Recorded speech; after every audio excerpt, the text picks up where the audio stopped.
angat ang bandera. Fans share how they came to know SB19 and became a fan.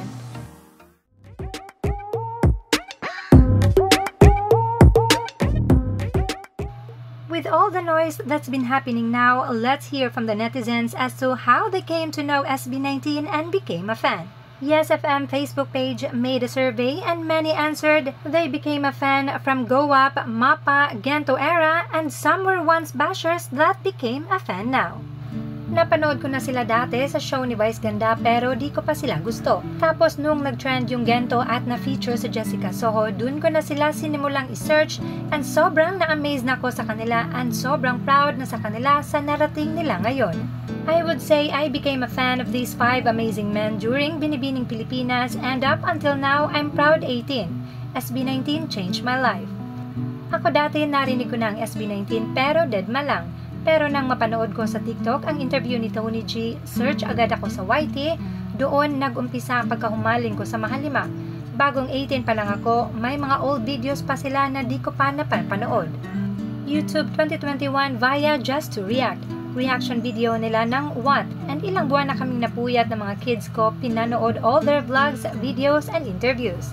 Nung nag-guest sila sa KMJS, naging basher hanggang sa naging 18 ako.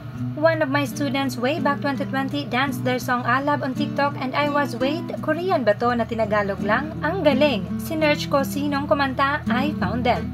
And that was the start of admiring them. And then watched all videos about them. During the pandemic, their music saved me from depression, kaya mahal ko sila. Sa kapatid kong nagpabili ng tumbler sa Dunkin Donut, nabaliw sa SB19. Na-curious ako bakit ganun na lang siya nabaliw knowing na hindi siya basta na-please ng kahit na sinong tao. There must be something about the boys, then unti-unti kong nagustuhan ang music nila. Sa interview kay Tony G, dati rin akong nawiwerduhan sa kanila pero nung napanood ko yung interviews at performances nila, ang galing pala ng SB19. I watched their viral dance practice video 6 years ago and then I deep dived their journey as a boy group, a P-pop star. I got hooked in their experiences, their wisdom and mindset until I became an Oro, former name of the fandom, and 18. Sinesearch ko yung SBSI kasagsagan ng Senior Aguila issue pero SB19 yung lumabas. Then una na-curious lang ako kaya pinanood ko isang video nila hanggang sa nangalkal na ako ng mga videos nila.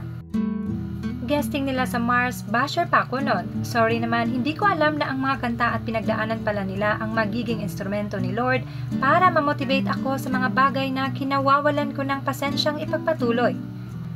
Sa showtime, nung sinabi ni Vice na di na pwede patutugin ng Gento, bawal na, doon ako na-curious ano ba yung Gento.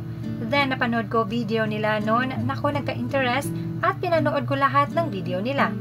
Sa kantang What, my wife is a big fan of them. I want my kids to follow them cause lahat sila ay mababait sa mga magulang nila. Wala sila mga ere sa katawan at hindi mga hambog at mapagmataas sa sarili kahit unti-unti na silang nakikilala internationally. Go Up era, pinakita ng friend ko. At first, baliwala lang because not my cup of tea, tas medyo basher pa dahil ayaw ko nga sa mga groups like K-pop. But when I saw and witnessed their stories at sa pabalik-balik nila sa FYP ko, na-hope na ako. Then, nag-boom na sila, nahila na ako. Lahat ng reaction videos sa kanila, pinapanood ko na, mga videos or vlogs, interviews, super worth it.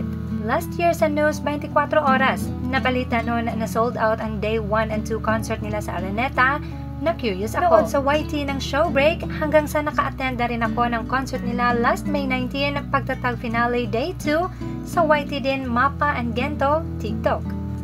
Dahil sa bashers nila, na-curious ako kung sino sila, then habang tumatagal, nagugustuhan ko yung group nila. Nakaka-inspire lang kasi isa sila sa mga role model to do what you want and what you love. Lagi nilang sinasabi na always choose to be kind. If you want to read more, the link to the Yes FM survey is on the description box below this video.